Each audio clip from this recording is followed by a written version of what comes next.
Introduction. Nothing happens by accident. Have you ever asked yourself, why is this happening to me? It could be a painful breakup, an unexpected job loss, or a moment of deep confusion. But then, after the storm subsides, you realize the experience taught you something you never thought possible. What if I told you that nothing in life happens by chance? That every joy, every sorrow, every twist and turn in your journey has a deeper meaning than what the naked eye can see? In Buddhism, there is a profound teaching. There is no such thing as coincidence. Everything, absolutely everything, is the result of cause and condition. Your thoughts, your actions, even your deepest intentions, are like seeds that are planted. Some flower quickly, some take years, but none of them are random. It sounds mystical, but stop and think. Have you ever missed a train, then met someone who changed your life? Have you ever been through something painful, then realized it made you stronger, kinder, more mindful? These are not just luck or punishment from the universe. They are part of something bigger, the thread that weaves your life with invisible intelligence. When we understand that everything has a reason, magic happens. We stop feeling like victims of circumstances. We begin to see every moment, good or bad, as part of growing up. We stop asking, why is life against me? And start asking, what is life trying to teach me? This is the door to inner peace. Because the reality is, life doesn't always go the way we want it to. People disappoint us, plans fall through, unexpected changes come knocking at the worst possible time. But when we change our perspective from this shouldn't happen to this happened for a reason, we open ourselves up to a kind of wisdom that no book or teacher can give. Buddhism does not teach blind faith. It invites you to observe, reflect, and see the patterns in your own life. The law of cause and effect, called karma, is not a moral scorecard. It is simply the natural rhythm of life. Just as gravity pulls you down, karma pulls your actions into consequences, both subtle and dramatic. So when the unexpected happens, instead of shrinking, we can open up. We can ask deeper questions. We can grow. Think of life this way. Life is not a straight line. It is more like a river, sometimes calm, sometimes rough, and every curve, every rock, every storm is shaping you into the person you are becoming. That doesn't mean we always get what we want, but maybe, just maybe, we always get what we need. So if you're in the middle of something difficult right now, stop, take a deep breath, and don't just ask, why me? Ask, for what? What is this moment trying to awaken in you? You are not here by accident. This moment, this pain, this joy, this silence, all have meaning. You don't have to understand it all today, but just knowing that life isn't random, that everything has a thread, a reason, a place, can bring a sense of trust. And that trust, that's where peace begins. So join me on this journey, not to avoid life's challenges, but to understand them. Not to fear change, but to see its purpose. For in the Buddhist path, peace is not found by avoiding life. It is found by embracing it, moment by moment, with eyes of awareness. Part 1. The Law of Impermanence. Everything changes. That's where peace begins. Have you ever wished a beautiful moment could last forever? A quiet morning with the one you love. The feeling of accomplishment after achieving a goal, or simply a picturesque sunset. But no matter how much we want to hold on, everything eventually changes. Seasons change, bodies age, emotions come and go. Even the people closest to us are only around for a season. In Buddhism, this truth is called impermanence, and it is not just a poetic idea. It is the core reality of life. But this is important. Suffering begins the moment we resist this truth. We want happiness to last forever. We want painful moments to disappear immediately. But life doesn't work that way. Life moves like a river, always flowing, never still. And the more we try to stop it, the more we suffer. Imagine trying to hold on to a wave. It will slip through your fingers, no matter how tight you hold it. Life is the same. Now think about a tree in autumn. It doesn't panic when the leaves fall. It doesn't cling. It simply lets go, trusting that spring will return. What if we could do that? What if we could let go of what no longer serves us, old habits, fading relationships, unrealistic expectations, and trust that new growth is already on the way. When we accept impermanence, we begin to live with a new kind of freedom. We enjoy the present moment fully, knowing it will not last, and we face difficulties calmly, knowing they too will pass. There is peace in knowing that every peak and valley is just a phase, not a permanent state. Think about the hardest season of your life. You're not there anymore, are you? Something has changed. You survived, you grew, and you will do it again. When we stop resisting change and begin to go with the flow, we discover a peace that is independent of external circumstances. So the next time something changes, no matter how small or life-shattering, stop, breathe, and remember, this too is part of the river. You don't need to control it. You just need to trust it. Let go of what you can't hold. Make space for what's coming. That's not weakness. That's wisdom. Because in a world where nothing stays the same, those who learn to adapt are the ones who find peace. Part 2. The law of karma. What you send out comes back to you, always. Have you ever wondered why some people seem to do it all wrong and yet succeed, while others seem to do it all right but struggle? Seems unfair, doesn't it? But Buddhism offers a deeper perspective, a law that is always at work quietly beneath the surface. It is called karma. Not in the way popular culture often misunderstands it, as some kind of cosmic revenge, but in the real sense. Every thought, word, and action creates ripples. Imagine this. You drop a stone into a still pond. The ripples spread out, gently, silently, but they reach farther than the point of contact. That's what karma is all about. Our actions may be small or unnoticed, but they always leave a mark. Some effects are immediate, some take months, years, or even lifetimes. But nothing is wasted. Nothing is forgotten in the law of cause and effect. This is not about judgment. This is about responsibility. Every time we act with kindness, patience, or compassion, we plant seeds. Some germinate quickly, some take time, but they shape the atmosphere of our lives. And the same is true when we act from anger, fear, or greed. Even if no one sees it, even if we get away with it, our own energy changes. We carry it, we live in it, and it shapes what we attract, how we feel, and who we become. Make it personal. Think about a time when you acted out of frustration. Maybe you snapped at someone you loved. That tension doesn't go away, it radiates. It changes the energy in your space. Now think about a time when you forgive someone or go out of your way to help. That warmth stays with you, doesn't it? That's karma too. But here's the powerful thing. Karma isn't fixed. It's not punishment or fate.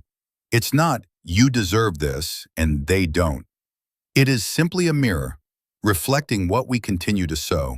And that means you can always start over. No matter what seeds you have planted in the past, you can start today, right now, with new seeds. A gentler word, a more conscious choice, an act of generosity, even when no one is looking. Buddhism reminds us that intention is as important as action. You can do good out of selfish interest or out of genuine love. And the energy behind it? It makes all the difference. We are all constantly creating karma through the way we think, speak, and move in the world. So the question is not, am I perfect? The question is, am I conscious? Are we repeating the same patterns that lead to suffering? Or choosing a new path, little by little? One of the most liberating things I learned was, if something difficult is happening in my life, instead of blaming others or life itself, I can stop and ask, what am I contributing to this, and what can I do differently? It's not guilt, it's power. And it doesn't stop with us. Our actions ripple through our families, our communities, even the world.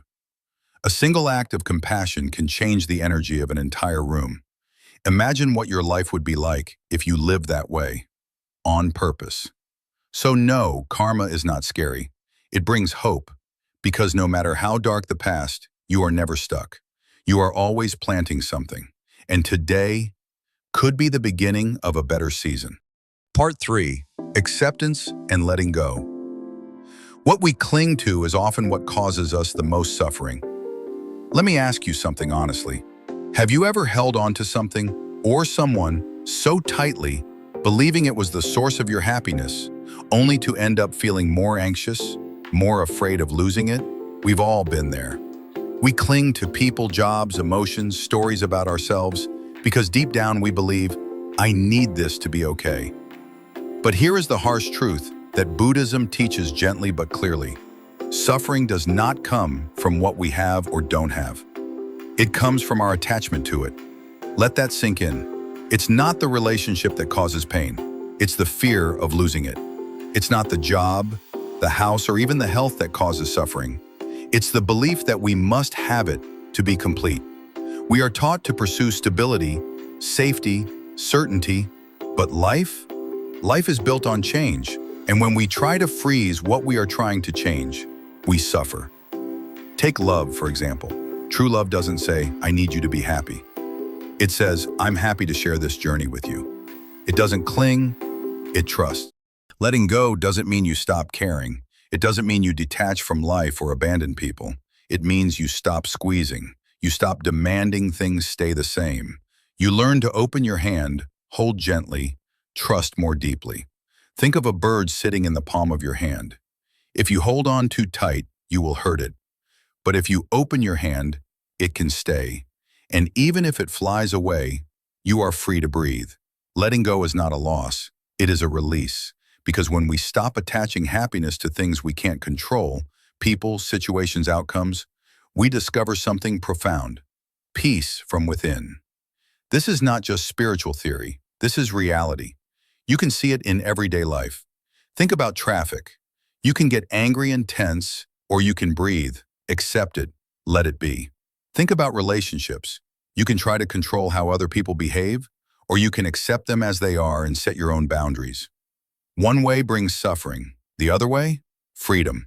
Letting go also means letting go of old stories about yourself. I'm not good enough. I always fail. I have to please everyone. These are also forms of attachment. They keep us stuck. What if you could let those things go today?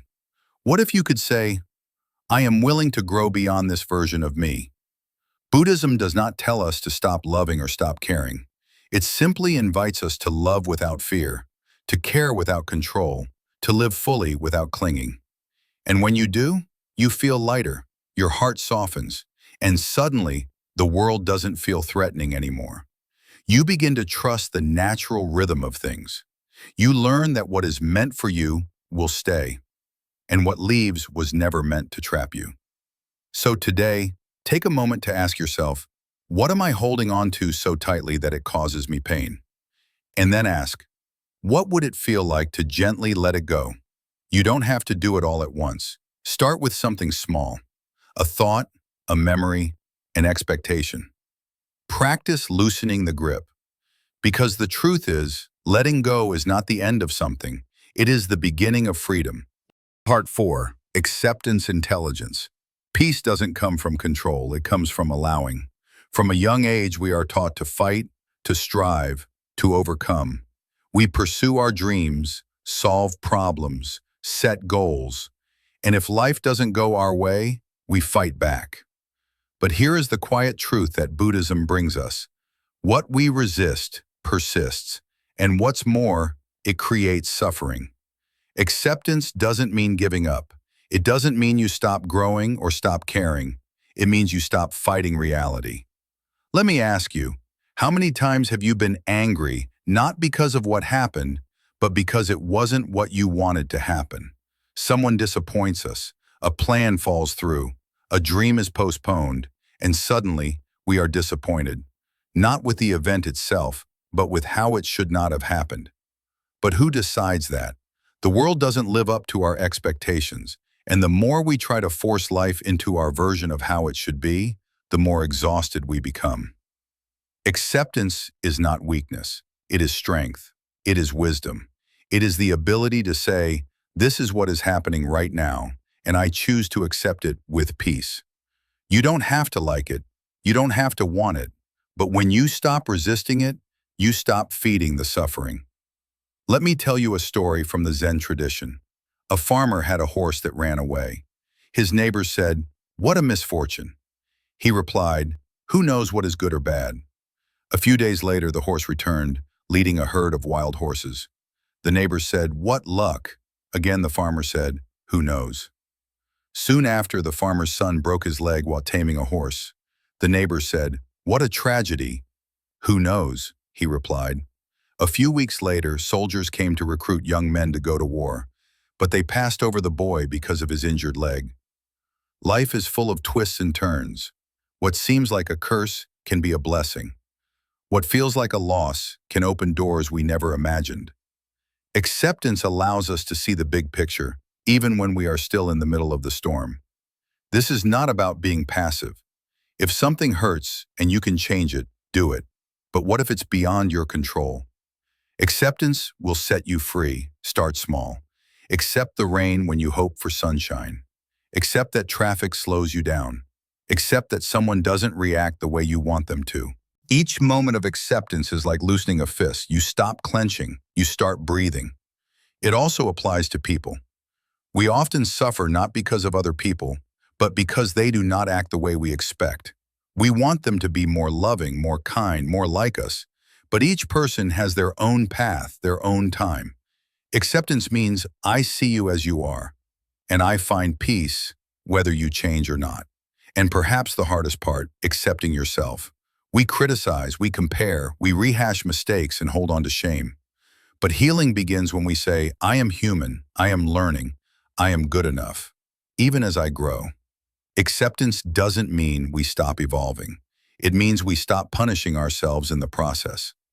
The more you practice acceptance, the easier life becomes. You do not carry too much mental burden. You are not shaken by every sudden wave. You flow. You believe you live in peace because you have stopped needing life to be perfect. So today, ask yourself, where am I resisting life? And then gently ask, what would it feel like to simply allow? Maybe that's where your freedom begins. Part 5, Hidden Lessons. Finding meaning in adversity. The most difficult moments often teach us the most. Let's be honest with each other. When life hurts, really hurts, it's hard to believe that pain can have a purpose. We lose something we love. We fail at something we work so hard for. We face illness, heartbreak, rejection, or uncertainty. And naturally we ask, why is this happening to me? But what if we asked another question? What is this trying to teach me? Buddhism teaches that every experience, even painful ones, especially painful ones, contains a hidden lesson, not as punishment, not as karmic retribution, but as an opportunity to awaken, to grow, and to understand life more deeply. Let me share a story. A young student once saw a butterfly struggling to emerge from its cocoon. Wanting to help, he gently opened the cocoon with his hands, but the butterfly that emerged was unable to fly. Its wings were weak. Struggle is necessary for its strength.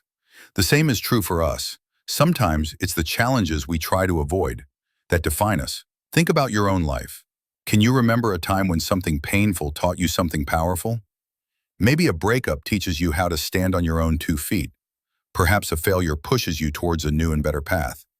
Perhaps the pain of loss teaches you how deeply you can love. It's not easy to see meaning when we're still in pain. But over time, clarity often follows. Buddhism calls this the principle of interdependence. Nothing stands alone.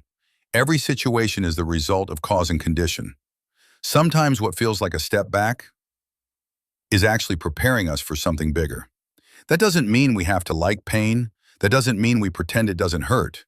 But it does mean we face it with open eyes. We ask, what part of me is this experience calling for growth? Maybe it's patience, maybe it's endurance, maybe it's the courage to let go of control. Pain doesn't mean something is wrong. Sometimes it means something is being reshaped. When we stop seeing challenges as curses, we can start seeing them as teachers. And when we learn to embrace adversity with awareness, not resistance, something beautiful happens. We stop being victims of life, we become its students. You may not see the reason right away. That's okay. Healing takes time. Wisdom opens slowly. But if we keep an open mind, even the darkest seasons will bring light. Here's what you can try. Get a piece of paper, write down a moment in your life that broke you, then write down what you learned from it. You might surprise yourself. Maybe that loss taught you empathy. Maybe that struggle showed you strength. Maybe that delay protected you from something worse. When you look closely, you will see nothing is wasted. That is the wisdom of adversity. It doesn't just break you, it builds you if you let it. So next time you find yourself in the middle of a storm, instead of asking, "Why me?" try asking, "What is life preparing me for?" It may not make the pain go away, but it will give it purpose. And with purpose, even suffering becomes sacred. Part 6. The Power of Mindfulness.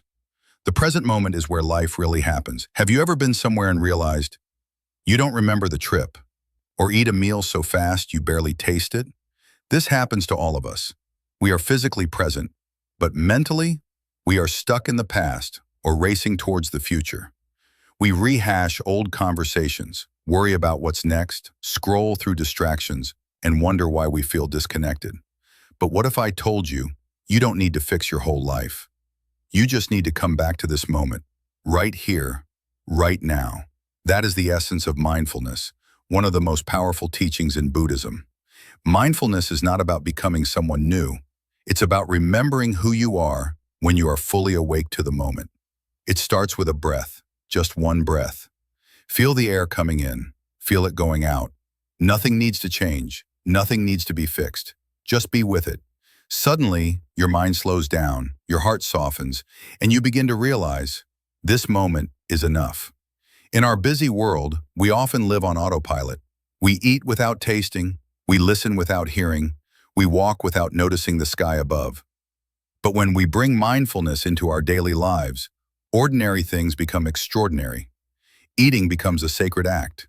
Listening becomes giving. Walking becomes meditation. Let me give you an example. Next time you have your morning coffee or tea, stop. Feel the warmth in your hands. Inhale the scent. Take a slow sip. That's mindfulness, and it changes everything. You don't need to sit cross-legged for hours. You just come back again and again to the present moment. And when you do, you will notice something surprising. Most of our suffering does not come from the present. It comes from thoughts about the past and fears about the future. The present rarely carries that heaviness. It simply exists. Right now, in this breath, you are okay. Right now, in this moment, you are enough. Mindfulness also helps us react rather than react.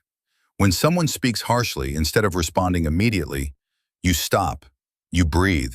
You choose to respond with clarity, not emotion. Just this one pause can change relationships, can save you from regret, can build compassion. In Buddhism, they say, every moment is an opportunity to awaken. You don't have to wait for the retreat or the perfect morning or less stress. You can practice mindfulness when washing dishes, tying your shoes, brushing your teeth. The point is not to escape your life, it's to show up for it.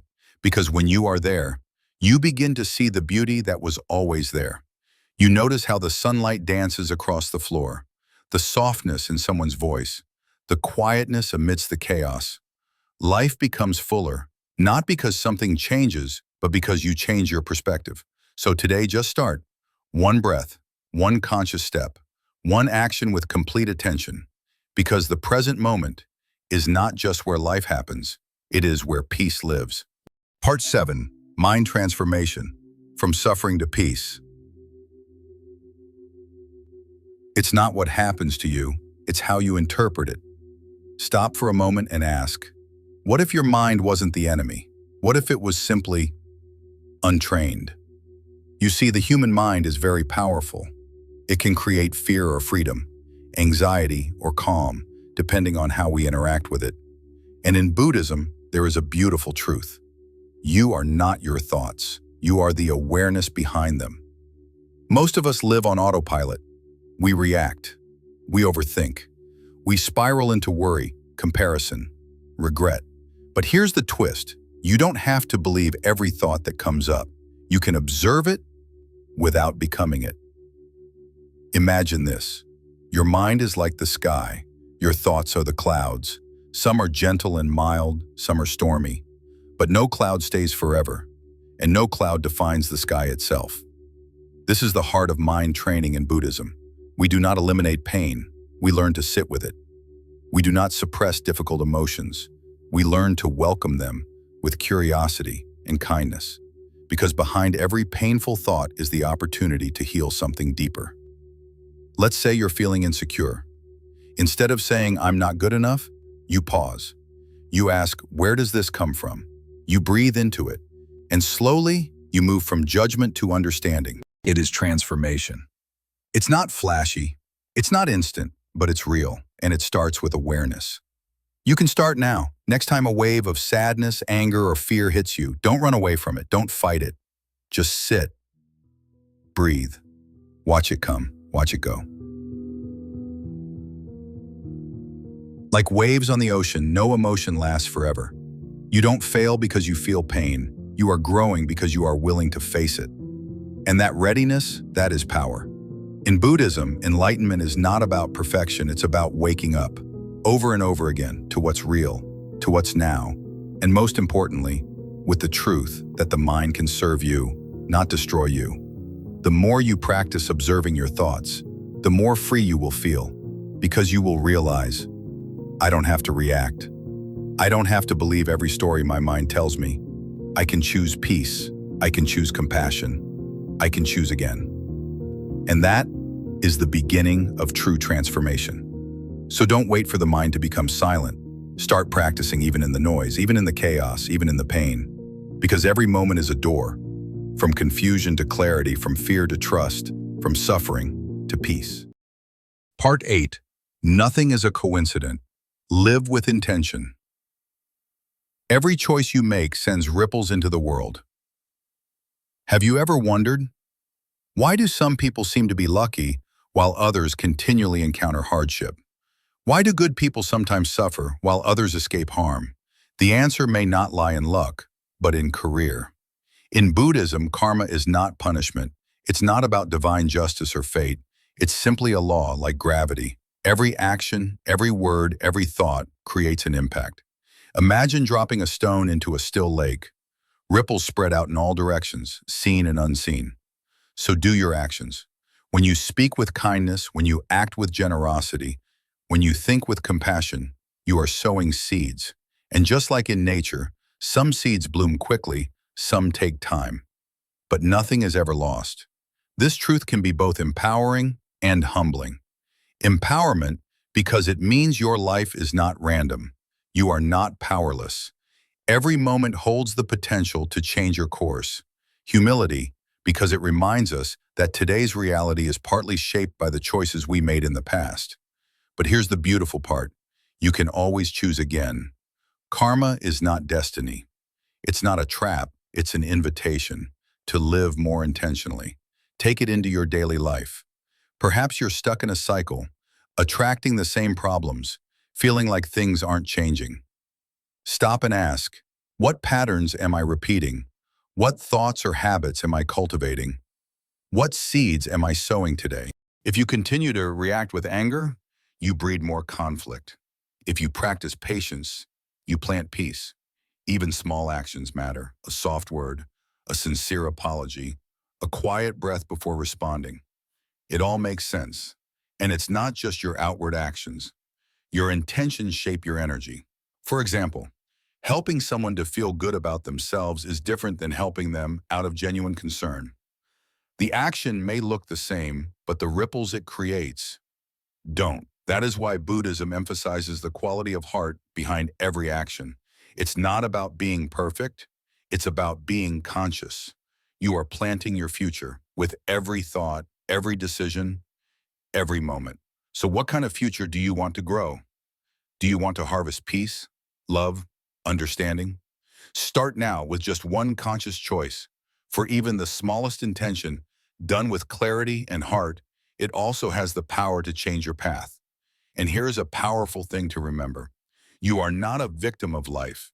You are a co-creator. The more awareness you bring to your choices, life becomes more a reflection of who you truly want to become. So today, Hanu, live with purpose, speak with care, act with purpose, and think with compassion. Every moment is a seed, sow wisely. Part 9, peace begins from within, living wisdom. You don't need to change the world to find peace. You just need to change the way you see it. So here we are, the end of our journey together. But really, this is just the beginning, because true peace doesn't begin with the world around us. It starts right here, inside. We have explored many teachings: impermanent karma mindfulness. Let go, accept, but knowledge alone is not enough. True transformation happens when we live wisely. What does that mean? It means waking up every morning with intention. It means stopping before reacting. It means listening with presence, breathing with awareness, loving without holding. You don't need to retreat to a temple. You don't need a perfect routine or a quiet room. Your life, just as it is, can become a spiritual practice. That moment in traffic jam, that's your mindfulness bell. That difficult conversation, your opportunity to practice compassion. That frustration, opportunity to let go. Every ordinary moment contains the seed of awakening. And the more we look inward, the more we begin to see we have what we are looking for. Peace is never something outside of us. It is the stillness within us, beneath the noise, beneath the thoughts, beneath the fear. You have touched that peace, even for just a breath, even for just a moment of clarity, a pause of presence. And once you've touched it, you can come back to it again and again. This path is not about becoming someone else. It is about remembering who you really are when you are fully awake, fully alive, fully present. There will still be challenges. There will still be changes. But you will perceive them differently, with more grace, more patience, more trust. And that changes everything. For when you are in peace, you bring peace into the world. In the way you speak, in the way you listen, in the way you show up for others. That's how real change begins. Not with grand gestures, but with silent revolutions in the heart. So take a breath. Right now, feel it. This is your life, and every moment is an invitation to live it more fully, more consciously, more peacefully. Let wisdom guide you, not just with words, but with the way you walk in the world. Let your presence be the sermon. Let your compassion be the message. Let your life be the practice. Because when you live from inner peace, you give others permission to find it. And that, my friend, is how we heal. Together. Thank you for coming along on this journey with me. Conclusion. Nothing is a coincidence. Live with wisdom. Every day is a teacher. Every moment is an opportunity to begin again. What if the moment you're living right now, this breath, this exact situation, isn't just a coincidence? What if it's here for a reason? You see, life is not just a series of random events. It is a web of causes and conditions, an unfolding of experiences that are not meant to punish us, but to awaken us. According to Buddhist wisdom, nothing happens by chance. Every joy, every heartache, every delay, twist, and discomfort, it all has meaning. It all has a lesson. And when we really understand this, something changes inside us. We stop asking, why is this happening to me? And start asking, what is this here to teach me? That small change in perspective can transform your entire life, because suddenly you're not a victim of circumstance. You are a student of the moment. You are an active participant in your own growth. Every challenge becomes a mirror. Every success becomes a reminder. Every interaction becomes sacred. That annoying delay in traffic? Maybe it's an invitation to slow down. That unexpected loss? Perhaps it is calling you to reflect on what is really important. Has that person tested your patience? They can be your greatest teachers in disguise. When you live with this awareness, life stops feeling random. It starts feeling alive, rich, full of possibility. You begin to realize every day is an opportunity to awaken, not just in the morning, but in every moment you choose mindfulness over automatic, compassion over judgment, curiosity over resistance. And here's the beautiful thing. Peace isn't something you only find when everything goes your way. True peace comes when you stop needing life to be other than what it is. You don't wait for the storm to pass. You learn to find stillness in the midst of it. This is what it means to live with wisdom. It's not about knowing all the answers, but about showing up fully for this life just as it is, with eyes open, with a soft heart, with a presence anchored in the now, because the present moment not just a passing second. It is a doorway to insight, to healing, to inner peace. And the best part? You don't need anything outside of yourself to get started. Not the perfect timing, not a perfect plan, just awareness. So next time life feels overwhelming, stop, breathe. Remember, this too has a purpose. Even if you can't see it yet, even if you don't understand it now, I trust that every experience is shaping you, refining you, leading you home to who you truly are. Ultimately, the deepest peace comes not from controlling life, but from understanding it. And once you see that nothing is accidental, you begin to live with intention, with compassion, and most importantly, with wisdom. It's not just a philosophy, it's a way of life. So when we close this journey, take this with you. Every moment is important, every lesson is sacred, and every step is part of your awakening. Thank you for coming along on this journey with us. If these words resonate, please share them. Not to create noise, but to spread tranquility, understanding, and peace. Until we meet again, be present, be kind, be awake.